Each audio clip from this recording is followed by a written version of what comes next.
Hai, perkenalkan nama saya Friskila Aprilia, NIM 1905126019.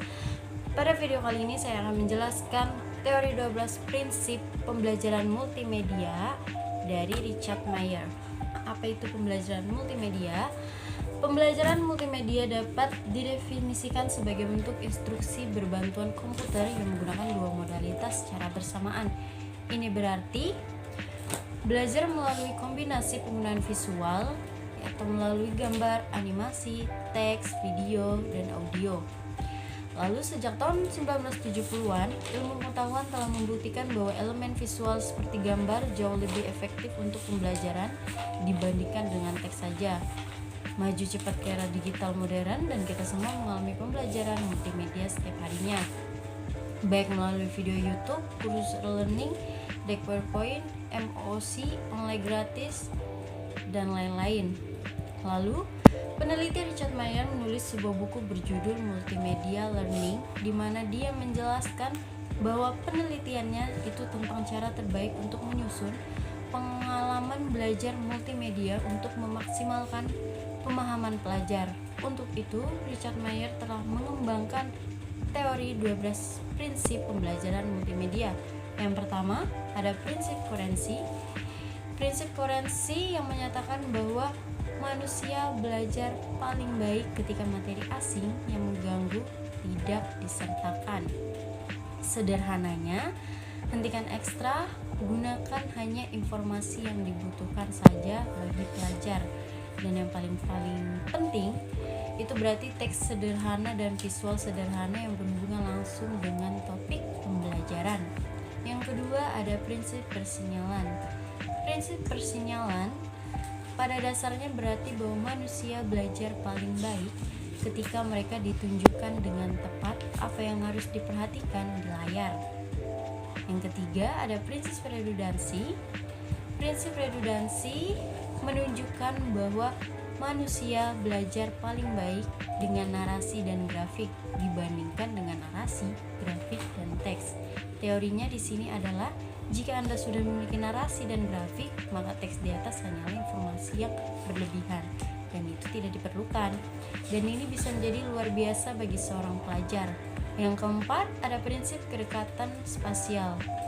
Prinsip kedekatan spasial adalah tentang ruang aktual di antara teks dan visual di layar yang menyatakan bahwa manusia belajar paling baik ketika teks dan visual yang relevan secara fisik berdekatan. Yang kelima ada prinsip kedekatan temporal. Prinsip kedekatan temporal menyatakan bahwa manusia belajar paling baik ketika kata-kata dan visual yang sesuai disajikan bersama-sama, bukan dalam urutan yang berurutan. Lalu yang keenam ada prinsip segmentasi.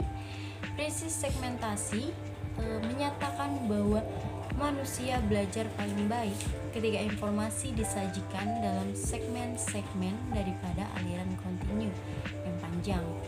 Lalu Mayer menemukan bahwa ketika pelajar dapat mengontrol kecepatan belajar, maka mereka akan tampil lebih baik pada tes untuk mengingat. Yang ketujuh ada prinsip prapelatihan. Prinsip prapelatihan menyatakan bahwa manusia belajar lebih efisien jika mereka sudah mengetahui beberapa dasar-dasarnya. Ini berarti memahami definisi istilah atau konsep dasar sebelum memulai pengalaman belajar. Yang kedelapan ada prinsip modalitas. Prinsip modalitas menyatakan bahwa manusia belajar paling baik dari visual dan kata-kata yang diucapkan daripada dari visual dan kata-kata yang dicetak. Ini berarti bahwa Anda tidak boleh menggunakan teks di layar. Ini hanya berarti bahwa jika ada visual dan terlalu banyak teks, pembelajar akan kewalahan. Lalu yang kesembilan ada prinsip multimedia. Prinsip multimedia menyatakan bahwa manusia belajar paling baik dari kata-kata dan gambar daripada hanya kata-kata saja. Prinsipnya adalah semacam dasar dari semua prinsip Mayer, bahwa gambar dan kata-kata lebih efektif daripada kata-kata saja. Yang ke-10, prinsip personalisasi. Prinsip personalisasi mengatakan bahwa manusia belajar paling baik dari suara percakapan yang lebih informal daripada suara yang terlalu formal. Memiliki memiliki suara yang lebih santai sebenarnya meningkatkan pengalaman belajar bagi pembelajar. Yang ke-11 ada prinsip suara.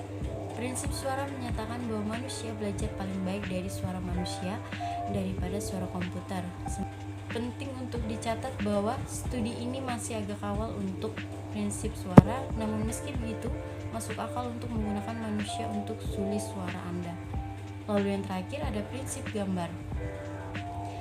Prinsip gambar menyatakan bahwa manusia tidak selalu belajar lebih baik dari video kepala yang berbicara. Video kepala bicara sangat umum dalam kursus learning dan MOC. Penelitian yang satu ini juga masih dalam tahap awal, jadi ambil prinsip ini dengan sebutir pemikiran bahwa jika ada informasi penting untuk dipelajari, visual yang relevan di layar akan lebih efektif daripada menunjukkan kepala instruktur yang sedang berbicara. Berikut penjelasan dari 12 teori prinsip multimedia by Richard Mayer. Terima kasih.